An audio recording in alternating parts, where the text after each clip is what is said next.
Assalamualaikum warahmatullahi wabarakatuh.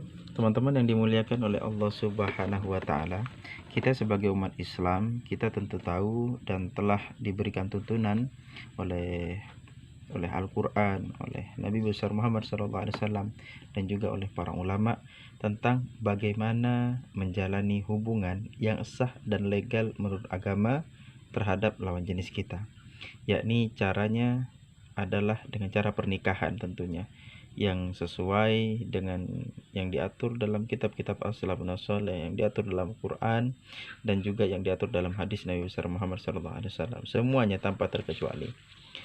Nah, lalu mungkin timbul pertanyaan bagi kita, lalu bagaimana prosesi pernikahan ayahanda kita, yakni Nabi Allah Adam alaihissalam beserta ibunda kita, yakni Sayyidatuna Hawa. Karena pada saat itu tidak ada manusia lain selain beliau berdua. Maka teman-teman yang dimuliakan oleh Allah Subhanahu wa Ta'ala, dijelaskan dalam kitab Bada'iz Zuhur, yakni halaman 38. Di sana itu dijelaskan bahwasanya pada suatu ketika oleh Allah Subhanahu wa Ta'ala Nabi Adam alaihissalam ini diistirahatkan, ya, karena memang dengan beristirahat, ditidurkan maksudnya, karena dengan tidur istirahat itu dapat memulihkan tenaga badan, tenaga dari tubuh kita. Lalu beliau itu terlelap tidurnya, lalu di dalam mimpi oleh Allah Subhanahu wa Ta'ala beliau dipertemukan dengan sosok wanita, yakni Sayyidatuna Hawa, dipertemukan dalam mimpi. Nah, kemudian dari saat mimpi itu oleh Allah Subhanahu wa Ta'ala diciptakanlah Sayyidatuna Hawa.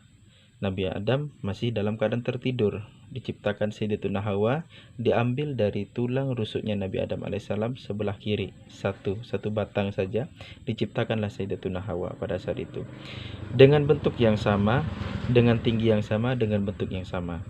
Jadi ingat, karena waktu itu masih belum memakan buah huldi, jadi tingginya sama, bentuknya juga sama.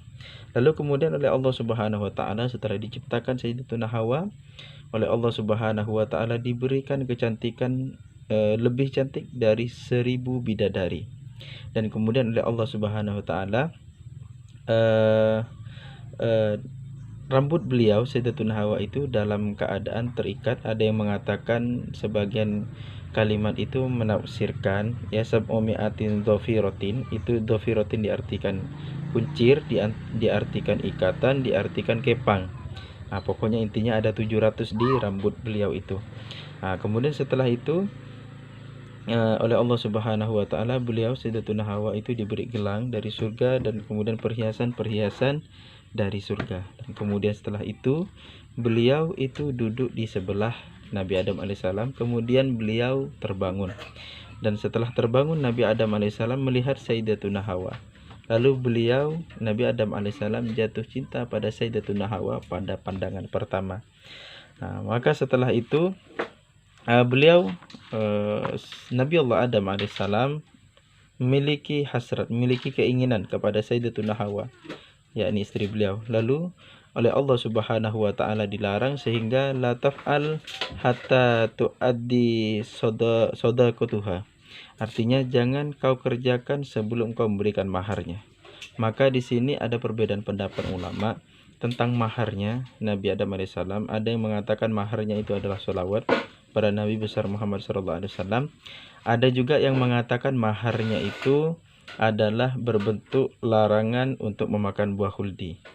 Nah, itu ada perbedaan pendapat ulama. Maka setelah itu menikahlah Nabi Adam alaihissalam beserta Sayyidatuna Hawa. Mungkin ini sedikit ziyadatul ilmi untuk kita. Akhiran, wassalamualaikum warahmatullahi wabarakatuh.